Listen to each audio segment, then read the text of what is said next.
بسم اللہ والصلاة والسلام علی رسول اللہ۔ کل کے سبق میں ہم نے دیکھا کہ بعض ایسی چیزیں ہیں جن کو مونس پڑھنا ضروری ہوتا ہے، جن میں وہ نام جن سے مراد عورتیں ہوں، وہ صفات جن سے مراد عورتیں ہوں، جسم کے جفت اعضاء یہ بھی مونس استعمال ہوتے ہیں۔ دوزخ کے نام تھے، شرابوں کے نام تھے، ہواؤں کے نام تھے، جمع مذکر سالم کے علاوہ باقی جتنی بھی جمع ہیں۔ آج ہم پڑھیں گے وہ چیزیں جن کو مذکر اور مونس دونوں طرح پڑھنا ٹھیک ہوتا ہے۔ اس کو بولتے ہیں جائز التانیث، یعنی کہ جائز ہے، اس کو مونس پڑھنا بھی جائز ہے اور مذکر پڑھنا بھی جائز ہے۔ نمبر ایک ہے مصدر، یہ مذکر اور مونس دونوں کے لیے استعمال ہوتا ہے مصدر۔ اور ہم نے پڑھا تھا کیونکہ مصدر یہ مذکر اور مونس نہیں ہوتا ہے، یہ مذکر کے لیے بھی لفظ یہی استعمال ہوتا ہے اور مونس کے لیے بھی لفظ یہی استعمال ہوتا ہے۔ اور ہم نے پڑھا تھا کہ مصدر کے اردو ترجمے میں کس کا معنی آئے گا؟ نام، جیسے ضرب کا معنی مارنا۔ سر یہ جائز التانیث کیا مطلب ہے اس کا؟ یعنی جس کو مذکر اور مونس دونوں پڑھنا جائز ہے۔ ضربن مارنا، نصرن کا معنی مدد کرنا وغیرہ، ٹھیک ہے۔ اب اسی طرح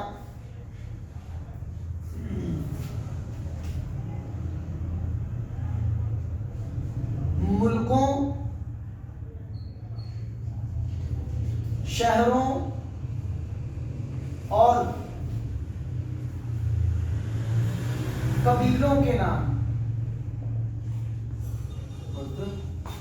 جیسے بصرہ ہے، مصر ہے، لاہور ہے، جتنے بھی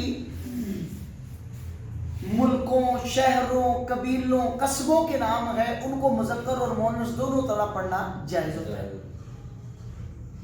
اس کو مذکر بھی پڑھ سکتے ہیں اور مونس بھی پڑھ سکتے ہیں۔ وہ بکاتن کی طویل میں مونس اور موزن کی طویل میں مذکر پڑھتے ہیں۔ برحال آپ نے یہ یاد رکھنا ہے کہ ملکوں، شہروں اور قبیلوں کے نام یہ مذکر اور مونس دونوں طرح استعمال کیے جاتے ہیں، واضح۔ اس کے بعد ہے اسم جمع، یہ بھی مذکر اور مونس دونوں کے لیے استعمال ہوتا ہے۔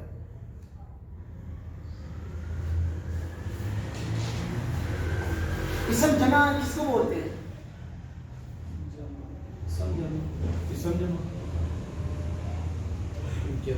جمع کی اسم، وہ لفظ مفرد جو جمع کا معنی ادا کرے، جیسے رہتم لشکر، قوم قوم، رکبن قافلہ۔ اب ان میں سے ہر ایک لفظ جو ہے مفرد ہے لیکن معنی جمع ہے۔ اب قوم لفظ مفرد ہے، اس میں کتنے افراد آ جاتے ہیں۔ رہت اللشکر لفظ مفرد ہے، کتنے لشکر کے اندر لوگ ہوتے ہیں۔ رکب قافلہ لفظ مفرد ہے اور قافلے میں کتنے لوگ شامل ہوتے ہیں۔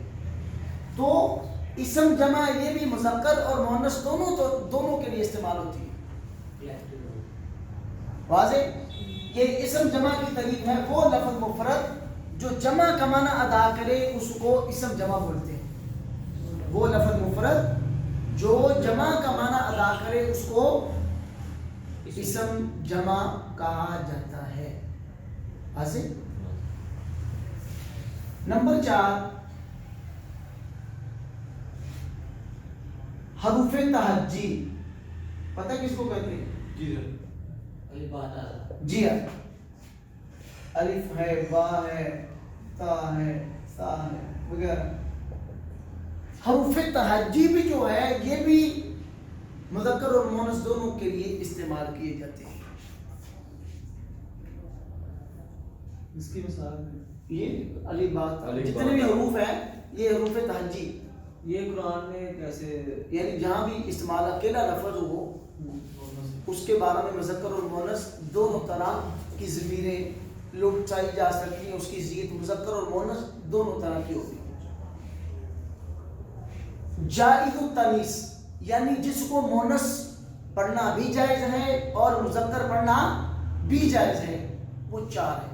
نمبر 1 مصدر، یہ مذکر اور مؤنث دونوں کے لیے استعمال کیا جا سکتا ہے۔ نمبر 2 ملکوں کے نام، شہروں کے نام، قبیلوں اور قصبوں کے نام، یہ بھی مذکر اور مؤنث دونوں طرح استعمال کیے جاتے ہیں۔ نمبر 3 اسم جمع، اسم جمع ہوتی ہے ایسا لفظ مفرد جو جمع کا معنی ادا کرے، اس کو اسم جمع کہتے ہیں، جیسے قوم، رہب، لکھنے میں ایک ہو مگر اس کا مطلب زیادہ ہاں اس میں افراد زیادہ ہیں۔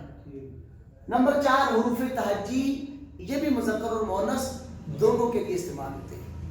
ٹھیک ہے، یہ اب اگلا چیپٹر شروع ہو رہا ہے، وہ شروع کریں۔